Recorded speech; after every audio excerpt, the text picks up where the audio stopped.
When we try to take these either functioning label or support levels or whatever, or severity levels if you want, whatever, if you try to take these levels and then you try to apply them to talking about the groups, right, the systemic adversity faced, that's where it starts to fall apart.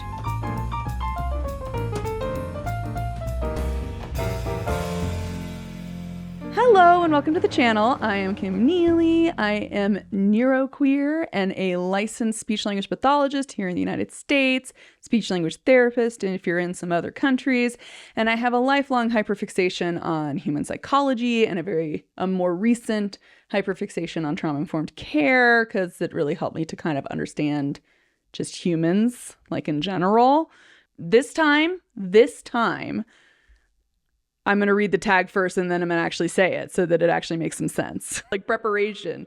Who would have thought about that? Not me, obviously. On this channel, I examine human communication and connection through a trauma-informed lens to promote understanding, compassion, and healing from all the damaging, societal messages and pain and all that awfulness that's out there. It feels like kind of all the time these days. So I'm Autistic Now What? Meg, she put out another banger on autism levels, the 1, 2, 3 levels of autism, which honestly I did not learn much about in graduate school. I don't think it was around as often, although to be fair, I was graduating from my master's in speech language pathology around the time the DSM-5 was coming out. It was still a relatively new thing, so Asperger's was still very much on people's minds because that was a separate diagnosis in the DSM-4, and now it's been enfolded under autism spectrum disorders. So I think the levels might have fallen out more in relation to that change of the DSM-5, but I'm going to do a little response. I'm going to do a little yes and here to her video, just to a couple of parts of the video. She does a great breakdown of what the levels are, but we're going to start with a little bit of the beginning, and I'm going to give a little perspective on levels as a service provider.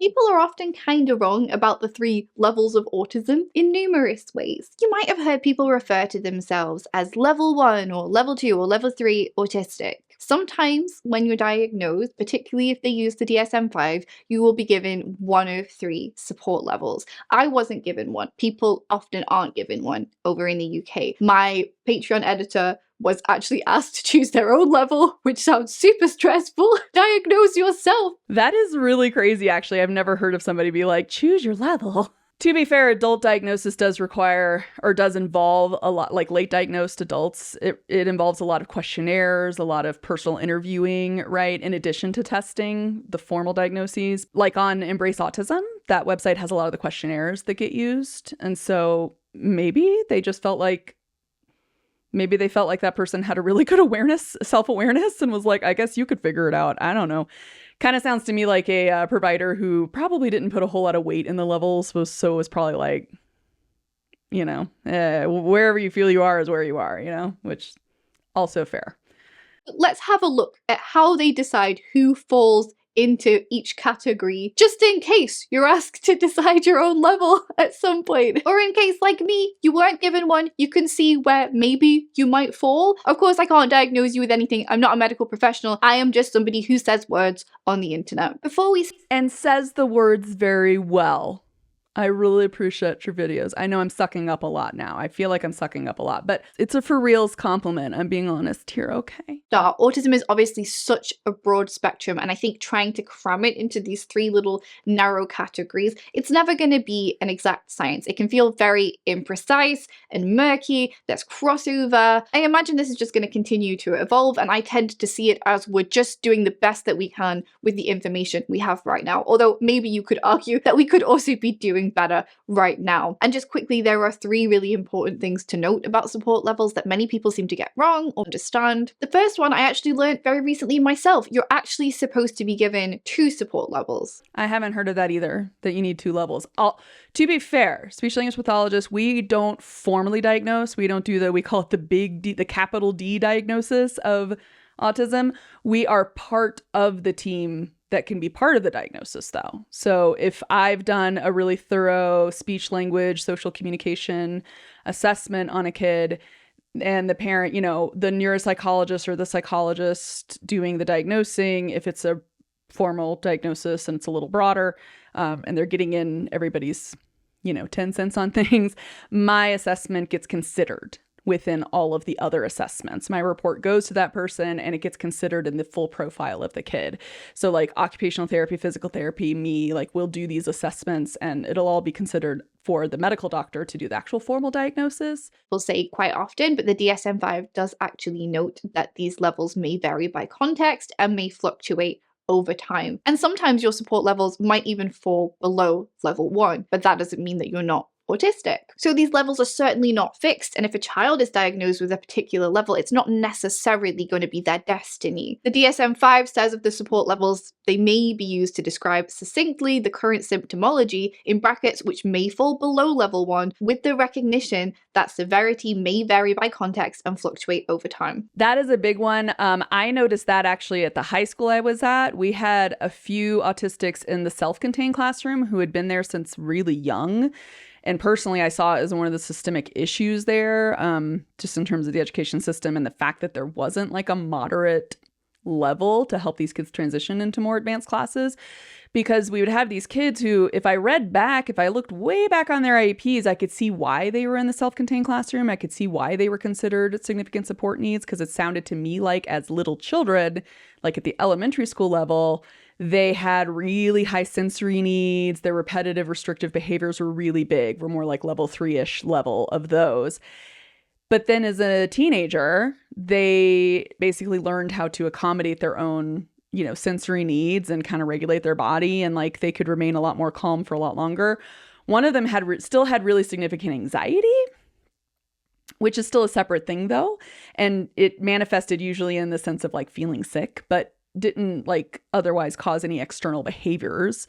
So these were kids who, in my opinion, could have been in like high school level classes, because a lot of times significant support need kids have a modified curriculum, so it doesn't go quite as high.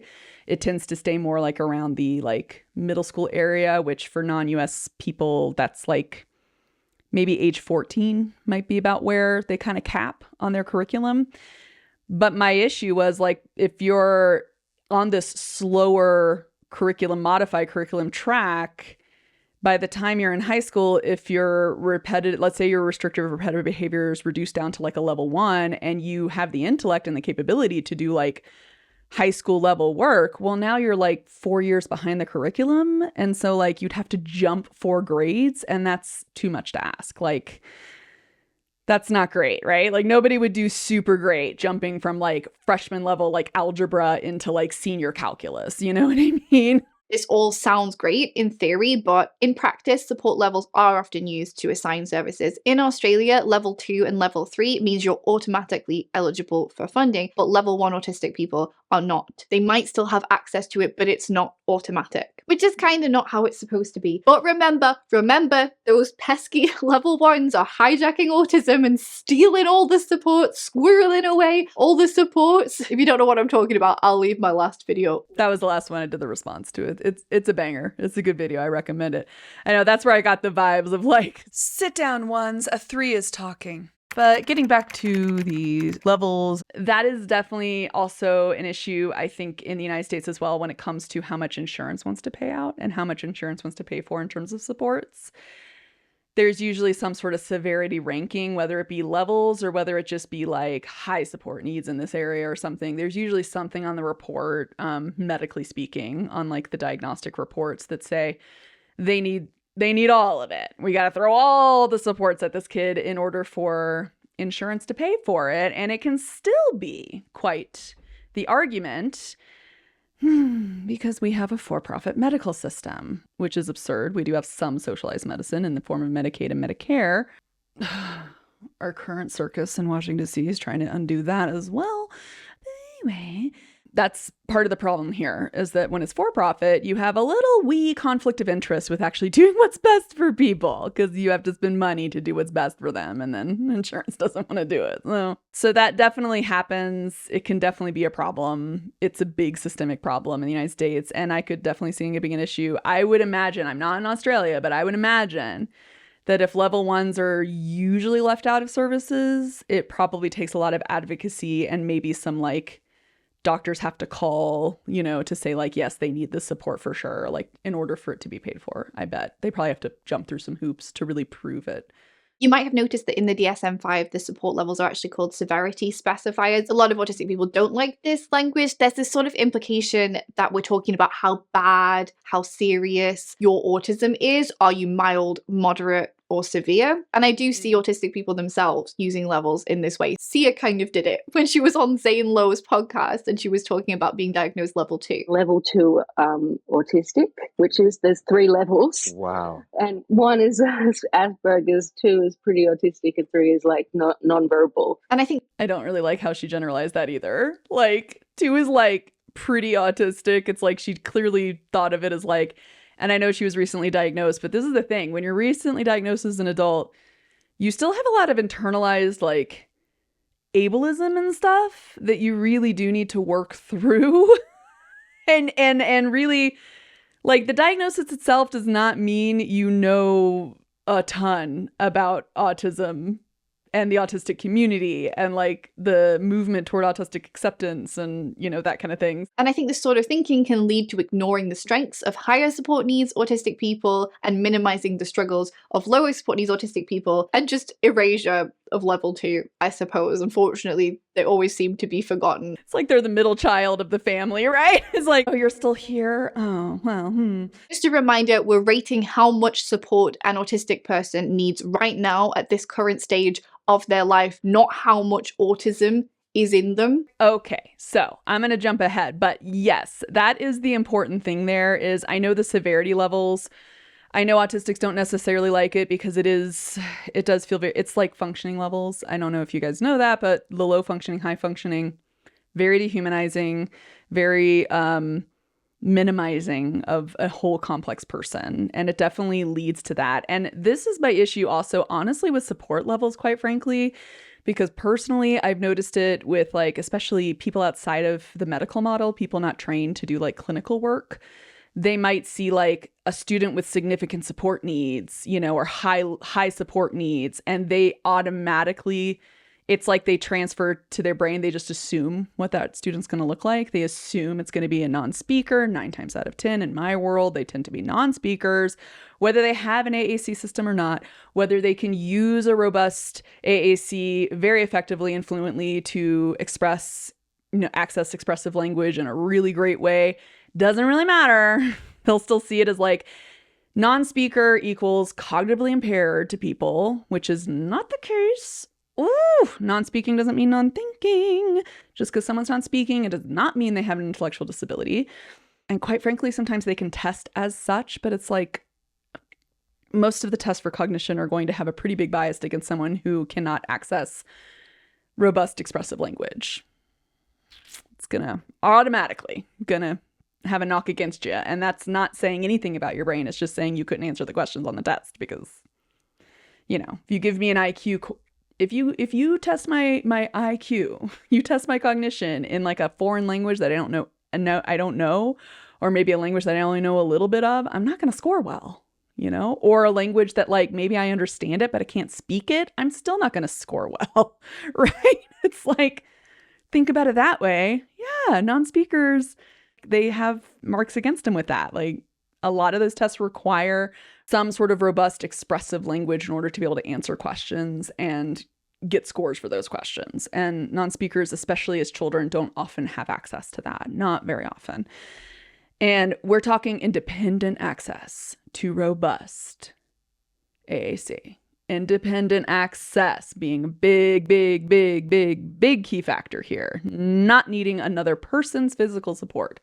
Just being able to access whatever the AAC device or system is on their own. I want to take a look at some of the first infographics that come up when you search autism support levels, because I think this pretty much just sums up a lot of the problems with support levels. We have this first one from Brain Center TMS, the 3 levels of autism. It refers to level 1 requiring support as lowest level and highest functioning. It puts it in quotation marks, but you still said it.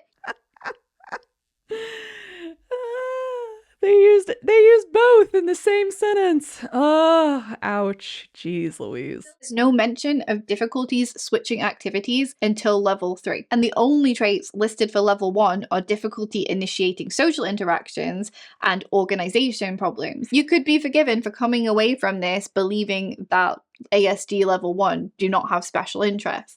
And the word distress only showing up for level 3, I mean, this was kind of reflected in the DSM-5 support levels. You could again be forgiven for coming away from this believing that people diagnosed with level 1 and level 2 support needs don't experience emotional distress as a result of their traits, never experience things like meltdowns and shutdowns. And honestly, I think a lot of people do think this way. Often when people are trying to describe severe autism, RFK Jr. and the parents who agree with them, which I made a video about last week, they'll often refer to things like headbanging. They'll often refer to an autistic person in the state of distress as if people all over the autistic spectrum with varying support needs do not experience things like headbanging. 100%. I self-harm when I have meltdowns. I still do. I'm 46 and I will self-harm when I have a meltdown.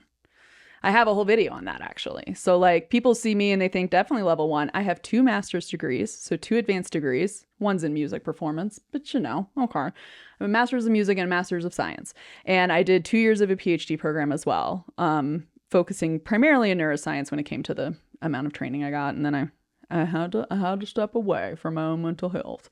I definitely would be considered level 1 for sure, but I have meltdowns. I have really big meltdowns and I self-harm. I don't headbang as much. Well, sometimes I whack myself on my head. So I guess, and I slap my face. Sometimes I do that too. So I don't know, but mostly mine is pinching and hitting my body. But like, and I've always said that because usually 9 times out of 10, I'm having my meltdowns at home. I don't tend to have them in public.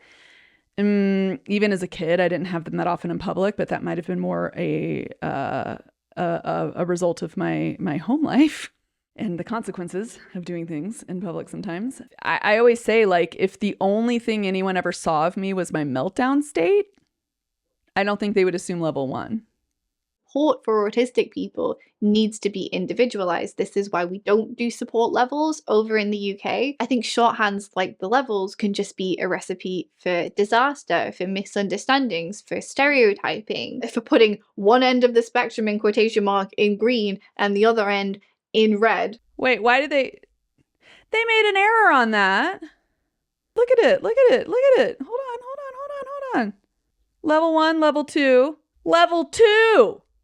There was no level 3. You have a yellow level 2 and a red level 2. What is that supposed to mean, graphics maker people? Is that supposed to be an autism test? Is that part of your assessment? You just see who notices that difference and gets annoyed by it? I guess I can see the benefit of telling somebody, you know, my daughter is autistic and she requires very substantial support, but obviously that doesn't give you the full picture of what that autistic person actually needs. And saying my daughter is level 3 autistic probably means very, very little to the general public. You'd probably have to explain to them how many levels there are, and then they might assume that level 1 means higher support needs or something like that. I think these infographics, which again are the first things that you see on Google, I think they make it very clear that support levels have kind of just filled the space left by functioning labels. Yeah, that's 100% what I've noticed too. Like functioning levels was what it was sort of the state that was still where we were at when I started practicing as a speech language pathologist. And like, then it went to, we need to talk about support needs. We should talk about the individual support needs. And then it became like, so then that became shorthand for the same stuff. People would say, instead of low functioning, they would say high support needs. And really what they're really telling me is non-speaker. 9 times out of 10. For my caseloads, for the type of patients and students I see. And infinitely frustrating. And so frustrating trying to convince people that like, no, this non-speaker is smart and actually like needs more intellectual stimulation in the classroom, but you've put them in the classroom where you just assume they don't know anything. And like, it's so frustrating. The barriers that happen due to all that sort of stigma and spread effect. Maybe making assumptions about a person's worth and the value that they offer to society, which is very scary. Again, RFK Jr. In a time where a lot of people are really trying to push for a new diagnostic label, profound autism, which, like support needs, has a very shaky, vague proposed diagnostic criteria, trying to decide who would fit into it and who wouldn't is really messy. I think we need to be really wary of things like this. In the past, functioning labels were removed because they were deemed too imprecise to be useful. Whenever we try and divide the spectrum, we tend to run into trouble. We undermine the needs of some autistic people. I see little squabbles online all of the time between autistic people of varying support needs about who is more autistic or who struggles more than the other person. Who has the right to speak about autism is a big conversation at the moment. And as I say, it can lead to people undermining the ability and the value of higher support needs autistic individuals, which is really scary and dangerous. So how do you feel about support levels? Do you use them? Do you find them useful and practical in any way? Ooh, thanks for the question there, Meg. I will go ahead and take that time to info dump on people for about 20 minutes. From what I've learned from being trauma informed in terms of my continuing dive into societal adversity and discrimination and implicit bias across a lot of different marginalized groups, because quite frankly, that's where a lot of people break down when it comes to being trauma informed. In learning that stuff, I started to notice that I think this is the core issue with autistic discourse online when it comes to levels or severity or even functioning levels, whatever. The biggest issue as I see it is there are two different levels to how we talk about autism and autistic experiences online. In one little area, we talk about individual experiences. So it'll be a person's experience with their diagnosis, a person's experience, like their particular profile, the way, like their particular flavor of autism, like how it affects their life.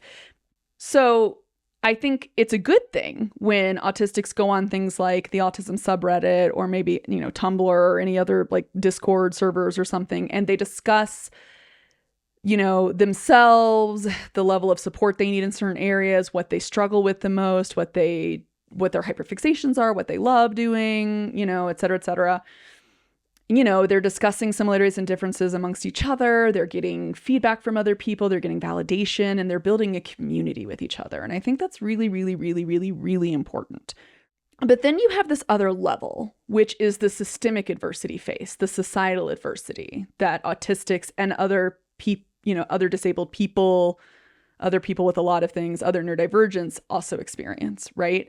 So then you get into things like social justice movements. This is where you get into like the disability rights movement and the neurodivergency movement and the autism acceptance movement, which is autistic driven versus the autism awareness movement, which was autism speaks driven and was more driven not by actual autistics themselves. And I think that's the bigger issue, is that when we try to take these either functioning label or support levels or whatever, or severity levels if you want, whatever. If you try to take these levels and then you try to apply them to talking about the groups, right? The systemic adversity faced, that's where it starts to fall apart.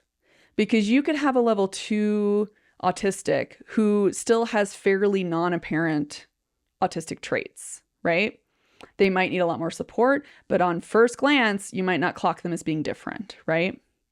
You could have someone who's like level 1 in terms of cognitive abilities and are a non-speaker. So they get clocked as level 3, as profound, but then they're actually not. Like they don't have as many impacts across the rest of it, right? So for me, I spent a long time thinking about this. And what I've kind of come up with is I think when we want to talk about systemic barriers to accessing supports and the level of support needed and the money that needs to be spent to provide the medical devices to allow for the greatest independence in life and the highest quality of life possible, we're talking about different profiles when it comes to how society treats them, right? And the assumptions that are made based off of whether they can see the behaviors, they can clock it and go, that person's different, or whether or not they don't see it immediately. So I took some inspiration from the disability rights movement, where they talk about, and personally, I just found a website where they mention this as a preferred term being non-apparent and apparent disabilities, right? And when you look in research articles, they're going to talk about invisible disabilities versus visible disabilities. But like a lot of people don't like that because not all things that are apparent are in the visual domain, right? And I think the disability community has already put in these differences for themselves because they also face, I like to say autistic movements are essentially under that umbrella of the disability rights movement in the sense that they already understood that they've already kind of unpacked that and understood that there is a different type of stigma around when people presume you have a disability automatically, when they perceive the disability immediately versus when they don't. People are treated very differently in society and provided very different access to supports. For non-apparents, those are the people who, instead of saying you can mask, I like to say you're given the option to mask, right? I am giving the option to mask. If I go into any sort of new social space, I could possibly try to mask. I usually am terrible at it. They usually clock me pretty quickly, but you know what? I can try, right? Because I don't get clocked as different immediately. Whereas for someone who's more apparent, they might not even be invited in that space, right? They might not be invited to the dinner party because the assumption would be that they won't enjoy that. They're basically like a little kid in their head, or whatever.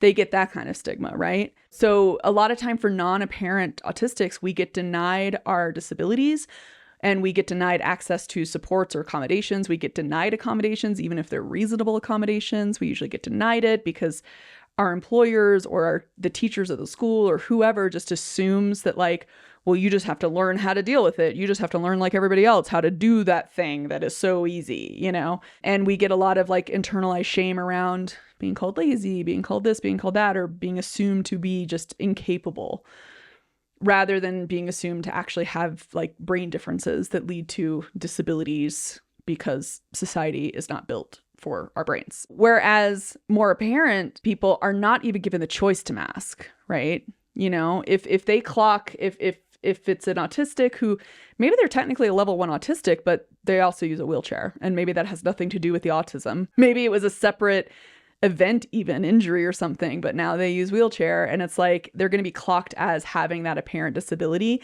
and people will automatically assume they are not capable of certain things. They would assume they probably have a big spread effect where they'll assume they can't think very well or they need a lot of cognitive help. They get all of that stuff, right? It's a different type of stigma. It's a different flavor of bias and discrimination, right? And and so if the autistic, let's say level 1 or whatever, autistic in a wheelchair, if they ask for an accommodation, they might get it immediately.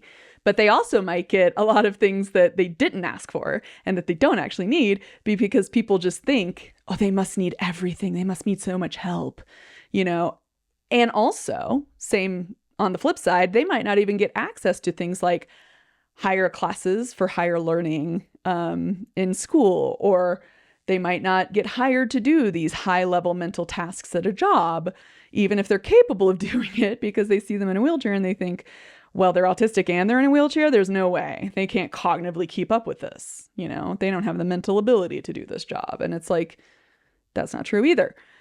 I.e., basically, the more apparent autistics tend to be infantilized a lot more often. You can be infantilized as a non-apparent as well, but you get infantilized a lot if you're seen to have mobility issues or something. In my mind, honestly, when I see these squabbles or I see what's happening, I tend to kind of statistically, we call it binning. And I kind of personally am thinking currently of 3 kind of bins, right? So first bin can be someone is sharing just how their brain works relative to others. They're sharing their individual experiences. They're kind of doing a compare and contrast amongst each other, right? About their different autistic flavors, if you will, right? Or their different, how it happens to be for them versus somebody else, right? Then there's also the aspect of people expressing their mental health impacts of the type of adversity they face. So that's another piece of individual experiences that people talk about. We all have these different types of mental health impacts, right? In terms of the types of systemic adversity we face. And that also gets impacted by our own intersectionalities. So an autistic of color is likely going to have a very different mix of social adversity, microaggressions, that kind of stuff compared to a white autistic. Which also, total side note, I do think sometimes, speaking as a white person, raised in sort of the middle-class white person bubble here in the United States, I do think there's also an issue there with like white people. Algorithms obviously push us out more often, unfortunately, and we don't really get a lot of understanding of systemic adversity hardly at all in the United States. We're so individualistic, it's very bootstrappy, right? You get very like, victim mentality is bootstraps instead, you know? Like, you have an issue with the system constantly incarcerating people in your community, bootstrap it. Also, that's not even what the bootstrap phrase was supposed to mean. It was supposed to be an impossible task. You absolute knobs. Anyway, so we have these different mental health impacts, and we don't often listen to people who understand systemic adversity more often. And for those of us who are white, we're raised in families to believe that we won't face systemic adversity. And lo and behold, when you end up being either like maybe queer, but also, you know, if you end up being neurodiverse, boom, guess what? Societal adversity, bam. That's one of the things you're facing. The other thing that people talk about is just in general the systemic adversity people face. The third bin is like, that's just what people face, like how many spoons it takes them to deal with insurance, how much they have to finagle to get the supports they need, right? Like there's that too. And I feel like levels and levels of support or functioning or whatever is definitely not useful in a discussion when it comes to the system sucks at providing these supports because it doesn't want to pay for it. You know?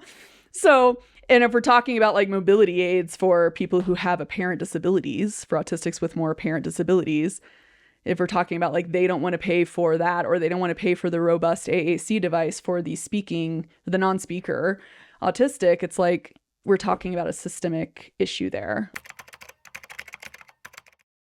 I think a lot of this stuff gets muddied because we're having different conversations, but we're trying to use the same terms across those different situations. And individualized profiles, while they may be helpful within the support network, within the provider network, it's not very helpful if you're talking about, you know, systemic adversity and barriers to access accommodations and supports and mental health impact of like societal shame and discrimination and social isolation and that kind of things. So I personally think if we take a tip from the disability community and all the good advocacy toward equity and access to, you know, rights to have support and access and equity and all that stuff from that movement, I think we could start to talk about apparent versus non-apparent within the neurodivergent community as well, and use that as more of the marker of like,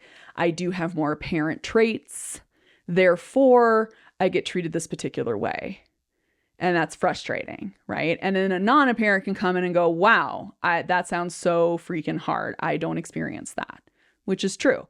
Non-apparents have a different type of thing that the adversity comes in a different flavor. It's not a competition really of like who's more autistic or who has it worse. It's more like everybody's different. It's a spectrum. Everybody's different. And everybody has a different type of adversity they're facing, not just from the autistic part, but also from the intersectionalities you might have as well. Like whether you are queer or an autistic of color or gender differences. I've started to not like using the support needs labels because I feel like they've just become, we've just traded we've just done a trade of functioning labels to that, you know? And so, especially when I'm talking about groups of people, if you're talking about groups of people or systemic experiences of people, I think we could categorize by the types of stigma, bias, adversity that's faced by those groups.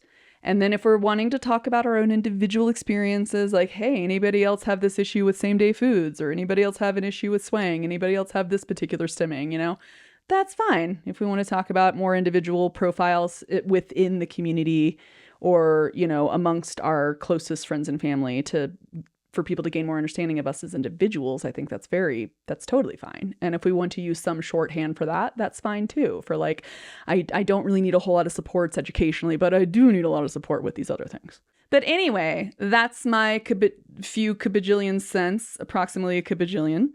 I hope that kind of helps. I don't know. Let me know if you've ever thought of that. If these particular categories do seem to fall apart when people are talking more at that systemic, like kind of social justice, equity, like humanization, all of that. When we're getting to that level, do you have other ways of categorizing this and thinking about this? Do you have other ways you've started to try to recognize it, or do you still struggle with like, what's up with the infighting? Why do people want to try to make it a competition of who's more or less autistic, you know? Because yeah, I don't think that's a very productive. I think it's a perfectly natural thing for humans to do when we're facing a lot of adversity, but I don't think it's a particularly productive thing to do when it comes to comparing who might have it worse. You know, it's not always the best, and it tends to hinder developing community and connection versus help it. Does that make sense? I hope this was somewhat helpful. If you have any thoughts, leave them in a comment below. And yeah, do the likes, do the stuff, commenting stuff, subscribe if you're not subscribed. Hey, I have a little Babby's channel, but would love to grow a little more. And yeah, here I like to reclaim weird for myself. So I would like to say, I'm assuming that most people who like me and are watching this far are probably a little weird themselves, or at least been called weird in a bad way before. So I wish for us all to use our weird powers for good, to create connection and community with each other. And in that sense, I wish for you all to keep it weird. And I almost said I will see you next time, but I don't actually see you, so I feel like I can't say that because it's inaccurate and weird. So until next time, guys. Bye.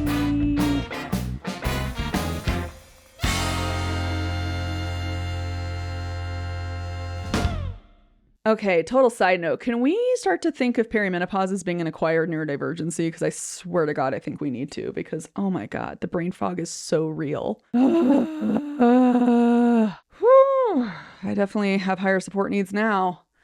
And I don't even know if I'm hot because of the room right now, because the air conditioning is on, but I'm still sweating. It's like Beetlejuice. If you mention perimenopause too many times, the hot flashes show back up to remind you.